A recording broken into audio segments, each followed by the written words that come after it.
Assalamualaikum warahmatullahi wabarakatuh. Izin memperkenalkan diri, calon taruni Politeknik Imigrasi, Angkatan 23, nama Widya Mulya Wijayanti, NRT 2020.2214.2.01, Prodi Hukum Keimigrasian C, asal Jakarta. Mohon izin, pada kesempatan kali ini saya akan memaparkan materi tentang pengimplementasian Pancasila dalam kehidupan sehari-hari sebagai insan imigrasi.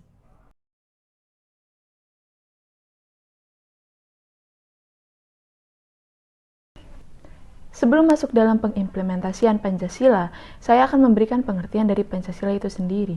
Pancasila merupakan dasar negara Indonesia yang mengandung makna bahwa nilai-nilai yang terkandung dalam Pancasila menjadi dasar atau pedoman dalam penyelenggaraan tatanan kehidupan di Indonesia.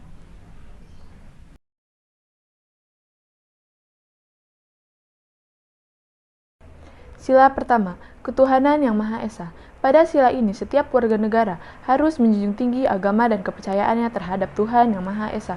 Sedangkan sebagai insan imigrasi, dalam pengimplementasiannya dapat dilakukan dengan menjalankan ibadah sesuai dengan agama dan kepercayaannya masing-masing. Selain itu dapat juga dengan menghormati dan memberikan kebebasan kepada orang lain untuk menganut agama dan menjalankan ibadahnya sesuai dengan agama dan kepercayaannya masing-masing. Selain itu dapat juga dengan menghargai dan bekerja sama dengan orang lain dengan penganut agama yang berbeda untuk mencapai kerukunan dalam hidup. Selain itu juga dapat dengan tidak memaksakan orang lain untuk ikut atau menganut agama tertentu.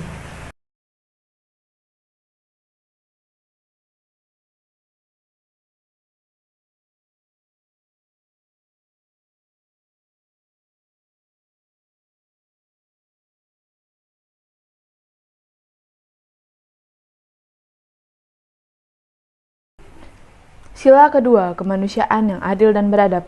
Pada sila ini mengandung makna bahwa setiap warga negara mengakui adanya manusia yang bermartabat. Selain itu, sebagai insan imigrasi, dalam pengimplementasiannya pada sila ini dapat dilakukan dengan mengakui adanya persamaan derajat, persamaan hak, persamaan kewajiban antar sesama manusia. Selain itu, dapat dilakukan juga dengan mengembangkan sikap tenggang rasa. Tenggang rasa menghendaki adanya usaha dan kemampuan dari setiap manusia Indonesia untuk menghargai dan menghormati perasaan orang lain. Selain itu, juga dapat dilakukan dengan tidak semena-mena terhadap orang lain.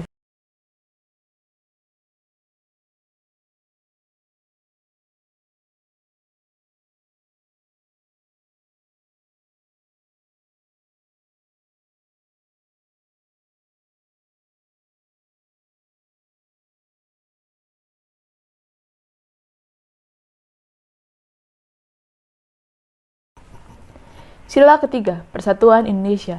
Sila ini merujuk pada persatuan yang utuh dan tidak terpecah belah atau bersatunya bermacam-macam perbedaan, baik suku, ras, agama, dan lain-lain yang berada di wilayah Indonesia. Sebagai insan imigrasi yang memiliki tugas untuk menjaga pintu gerbang Indonesia dalam mengimplementasikan sila ketiga ini dapat dilakukan dengan memiliki tanggung jawab untuk menjaga keutuhan negara kesatuan Republik Indonesia dan menjaga Indonesia dari ancaman-ancaman baik dari dalam negeri maupun luar negeri, serta mengutamakan segala kepentingan negara di atas apapun, cinta akan tanah air, serta ikut andil dalam mewujudkan Indonesia menjadi negara yang jauh lebih baik dan berada setara dengan negara-negara maju lainnya.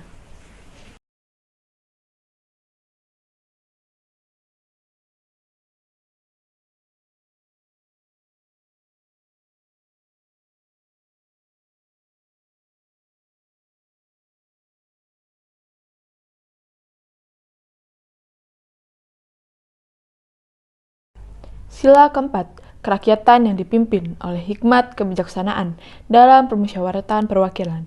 Pada sila ini mengandung makna bahwa kekuasaan ada di tangan rakyat dan dalam melaksanakan kekuasaannya, rakyat menjalankan sistem perwakilan. Sebagai insan imigrasi dalam mengimplementasikan sila keempat ini dapat dilakukan dengan mengutamakan kepentingan negara dan masyarakat, tidak memaksakan kehendak terhadap orang lain, mengutamakan musyawarah dalam mengambil keputusan untuk kepentingan bersama, serta dengan itikat baik dan rasa tanggung jawab menerima dan melaksanakan hasil keputusan musyawarah, dan keputusan yang diambil harus dapat dipertanggungjawabkan secara moral kepada Tuhan Yang Maha Esa, menjunjung tinggi harkat dan martabat manusia, serta nilai-nilai kebenaran dan keadilan.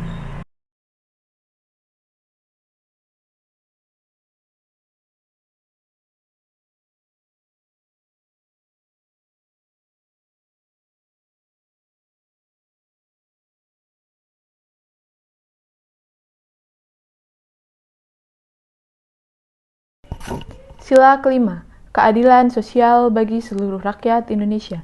Dalam sila ini mengandung makna bahwa seluruh rakyat Indonesia mendapatkan perlakuan yang adil dalam hukum, politik, ekonomi, kebudayaan, dan spiritual rohani sehingga tercipta masyarakat yang adil dan makmur.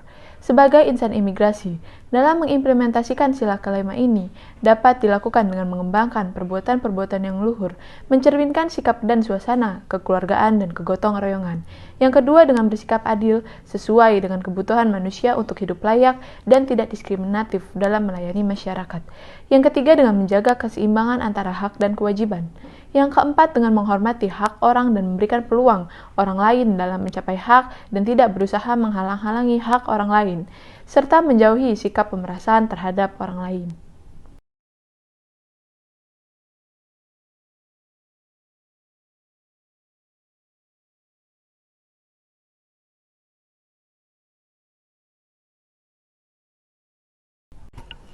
Demikian pemaparan yang dapat saya sampaikan dalam pengimplementasian Pancasila dalam kehidupan sehari-hari sebagai seorang insan imigrasi. Atas kekurangannya saya ucapkan mohon maaf sebesar-besarnya. Sekian dan terima kasih. Wassalamualaikum warahmatullahi wabarakatuh.